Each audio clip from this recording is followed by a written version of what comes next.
दोस्तों, आज की कहानी राजा भोज और गंगू तेली की है। दोस्तों, ये कहानी बड़ी शिक्षाप्रद है। मुझे पूरा विश्वास है कि आपको यह कहानी बहुत पसंद आएगी। दोस्तों, ये कहानी कर्मों के फल पर आधारित है। तो चलिए दोस्तों, कहानी को शुरू करते हैं। दोस्तों, राजा भोज एक न्यायप्रिय राजा थे।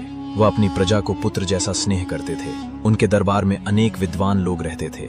राजा चापलूस और चाटुकार लोगों से हमेशा दूर रहते थे। राजा भोज को उनकी प्रजा देवता के समान पूजती थी और उनका जय जयकार करती थी। राजा अपनी प्रजा के दुख तकलीफ का पता लगाने के लिए रात्रि में भेष बदलकर उनके घरों के आसपास घूमते थे, जिससे वह अपनी प्रजा के दुख सुख का सही से पता लगा लेते थे। एक दिन रात्रि के समय राजा भोज एक गरीब ब्राह्मण की झोपड़ी के पास से गुजर रहे थे। तभी उनकी नजर एक गरीब ब्राह्मण और ब्राह्मणी पर पड़ी। ब्राह्मण की झोपड़ी में एक छोटा सा दीपक जल रहा था। वह ब्राह्मण अपनी पत्नी से कह रहा था कि अब मैं बहुत बूढ़ा और कमजोर हो गया हूँ। मेरे शरीर में अब इतनी शक्ति नहीं है कि मैं अपने यजमान के घर पहुंचकर पूजा पाठ करा सकूं, और मेरा कोई पुत्र भी नहीं है जो मुझे कमाकर खिला सके। अब तो मेरे पास केवल एक ही रास्ता है कि मैं राजा भोज के दरबार में जाऊं। गरीब ब्राह्मणी ने कहा, ठीक है स्वामी, कहते हैं कि राजा भोज बड़े दयालु हैं, वह हमारी मदद जरूर करेंगे। दूसरे दिन सुबह होते ही वह ब्राह्मण राजा भोज के दरबार में पहुंच गया। राजा का अभिवादन करते हुए ब्राह्मण कहने लगा, महाराज, मैं 80 साल का बूढ़ा और कमजोर व्यक्ति हूं। ऐसी दशा में मैं खुद कमा नहीं सकता।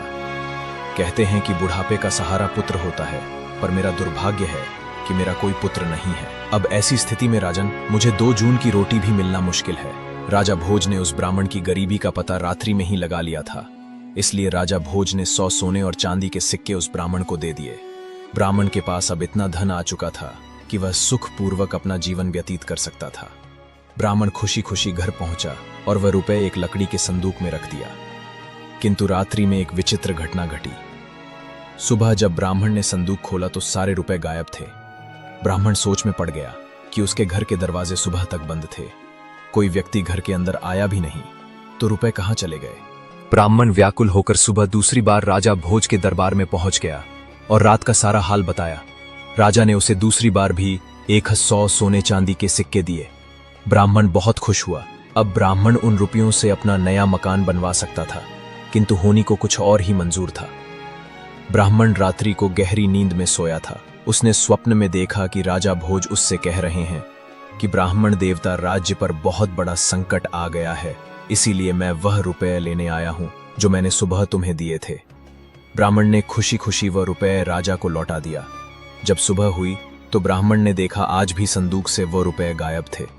ब्राह्मण की कुछ समझ में नहीं आ रहा था कि स्वप्न में लौटाए गए रुपए सचमुच कैसे गायब हो गए।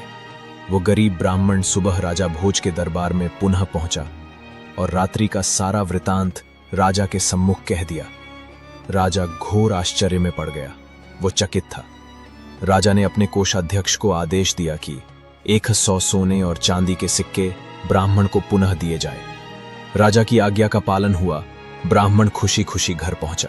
लेकिन राजा भोज ने निश्चय कर लिया था कि वह आज रात्रि खुद ब्राह्मण की कुटिया के पास पहुंचकर सब कुछ अपनी आंखों से देखेगा। रात्रि में राजा जब ब्राह्मण की कुटिया के पास पहुंचा तो रात्रि के तीसरे पहर की घटना देखकर राजा हैरान था।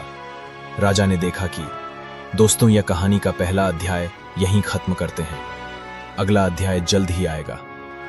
तब तक के लिए स्वस्थ रहिए, मस्त रहिए।